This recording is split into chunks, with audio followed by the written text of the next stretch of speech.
नमस्कार दोस्तों, मैं आप सभी का स्वागत करता हूं अपने YouTube चैनल एग्ज़ाम कॉपी में। दोस्तों, आज हम हिंदी के काफ़ी महत्वपूर्ण चैप्टर के बारे में बात करेंगे जिसका नाम है कारक। कारक में हम देखेंगे कि कितने कारक होते हैं और इनके चिन्ह क्या हैं, क्योंकि डायरेक्ट एग्ज़ाम में यहाँ से प्रश्न बनता है। वो पूछेगा कि कर्ता कारक का चिन्ह बता दो या संप्रदान का कारक का चिन्ह बता दो या अपादान का या संबंध कारक का, ये सारे प्रश्न बनते हैं। अगर आप कांस्टेबल की तैयारी कर रहे हैं या लेखपाल की तैयारी कर रहे हैं तो उसके लिए तो बहुत ज़्यादा इम्पॉर्टेंट हो जाता है ये। अगर आप उत्तर प्रदेश में किसी भी गवर्नमेंट सर्विस की अगर तैयारी करते हैं और अगर सिलेबस में हिंदी है तो बस इतना समझ लीजिए कि ये काफ़ी इम्पॉर्टेंट आपके लिए क्लास होने जा रहा है।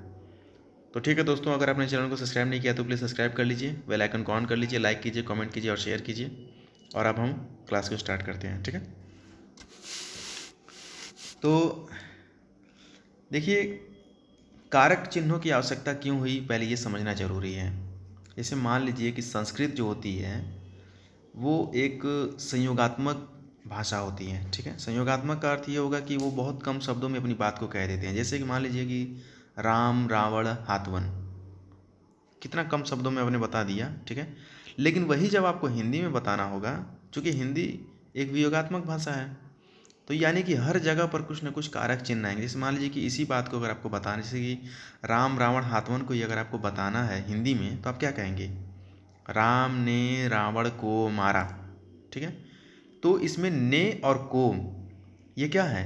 ये विभक्ति चिन्ह है। ठीक है, तो इन्हीं सब चीज़ों को हम सीखेंगे, समझेंगे किस प्रकार से हो रहा है ये सब चीज़। ठीक है, तो जैसे मान लीजिए कि वही एग्जाम्पल जो मैंने आपको दिया, राम रावण हाथवन। ठीक है, आपने बहुत कम शब्दों में अपनी बात को कह दिया। और ये हम बात कर रहे हैं संस्कृत का, संस्कृत। ठीक है, तो संस्कृत जो होती है ये एक संयोगात्मक होती है, संयोगात्मक। ठीक है, मतलब कि आप कम शब्दों में अपनी बात को बता देंगे। ठीक है, लेकिन वहीं अगर आप बात करेंगे हिंदी का तो इसी बात को आप कैसे बताएंगे? राम ने रावण को मारा।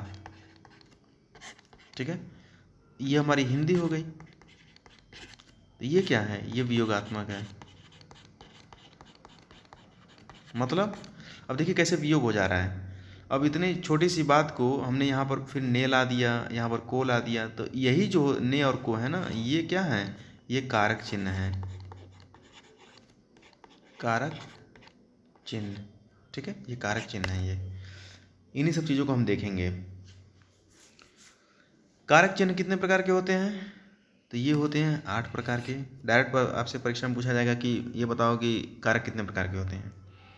जैसे मुझसे एक लड़के ने पूछा था कि भैया ये बताइए कि कारक कितने प्रकार के होते हैं, तो मैंने उसको बताया था कि 8 प्रकार का होता है। हालांकि वो मुझे कन्फ्यूज कर रहा था, वो कह रहा नहीं 7 प्रकार क्या होता है। तो हमने कहा कि नहीं यार, 8 ही प्रकार होता है। तो थोड़ा सा मतलब वो भी हमको कर दिया था। ठीक है, कन्फ्यूज कर दिया था, हमको भी लगा 7 ही नहीं ना होता है। तो फिर आए अपना नोट चेक किए तो पता चला कि नहीं, 8 ही होता है। ठीक है, अच्छा, तो पहला प्रश्न आपका यहाँ से तैयार हो गया। पूछा जाएगा कि कारक कितने होते हैं, तो आप बताइएगा कि कारक 8 होते हैं। ठीक है, कारक चिन्ह 8 नहीं होते हैं, कारक 8 होते हैं। ठीक है, इस चीज़ को ध्यान रखिएगा। अब हम एक एक करके सारे कारकों को हम देख लेते हैं।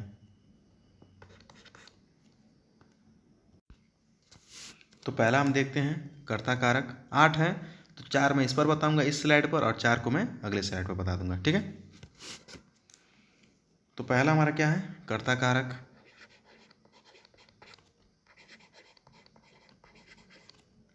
कर्ता कारक, ठीक है, इसका चिन्ह क्या होता है? तो ये होता है ने। ठीक है, दूसरा हम देखते हैं कर्म कारक।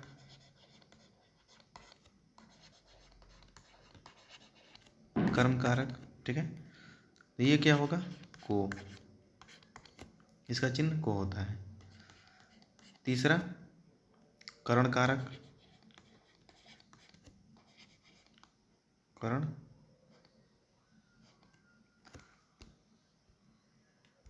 करण कारक, करण कारक, ठीक है। चिन्ह क्या होता है इसका? से के द्वारा। अभी आप देखेंगे आगे कि ये जो से है ना, ये आपादान में भी आएगा, लेकिन वहाँ पर हम देखेंगे कि अलग होने का भाव आएगा आपादान में। लेकिन करण कारक में जब हम से देखेंगे तो वहाँ पर देखेंगे कि क्रिया को संपन्न करे का साधन बताएगा ये, ठीक है। तो यहाँ पर लिख लीजिए कि क्रिया को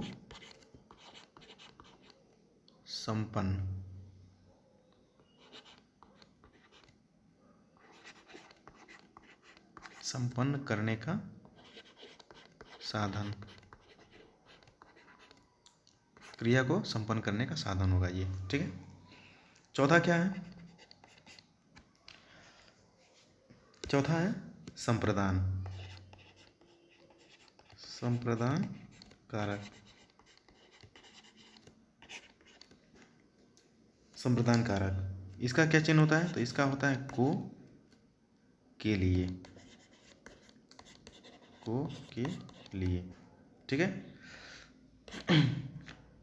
तो इसमें क्या होता है कि किसी अन्य के लिए कोई कार्य किया जा रहा होगा। जैसे आप जब स्टेटमेंट जब पढ़ेंगे आप, जो एग्ज़ाम में आएगा, तो ऐसा लगेगा जैसे कि किसी अन्य के लिए काम किया जा रहा है। जैसे मान लीजिए कि अगर संप्रदान का आप बात करेंगे तो आप कहेंगे कि राजा ने भिखारी को कंबल दिया, ठीक है। तो उसमें आपको पता चल जाएगा कि किसी अन्य के लिए ये कार्य किया जा रहा है, ठीक है। इस चीज़ को आपको समझना होगा। तो क्या होगा? ये किसी अन्य के लिए कोई कार्य किया जा रहा है,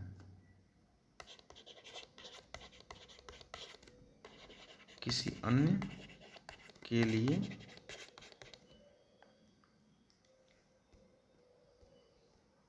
किसी अन्य के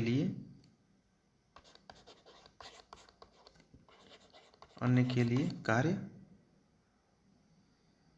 होना, ठीक है। तो 4 हमारे यहाँ पर हो गए। 4 को हम अगले स्लाइड पर देख लेते हैं।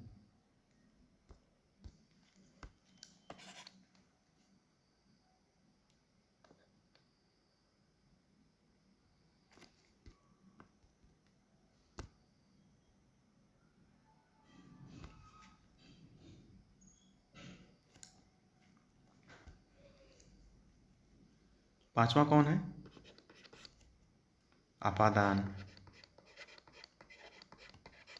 आपादान कारक। चिन्ह क्या था इसका? से। और ये क्या होगा? अलगाव का भाव बताएगा, अलगाव का भाव इसमें पता चलेगा आपको, ठीक है। छठा देखते हैं। छठा है संबंध कारक,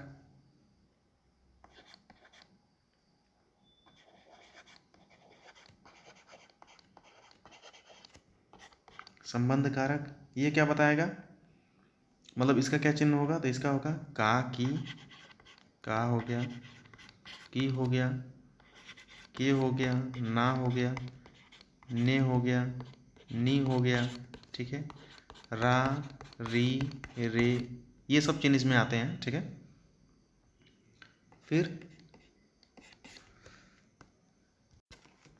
सातवां देखते हैं। सातवां क्या है? अधिकरण कारक,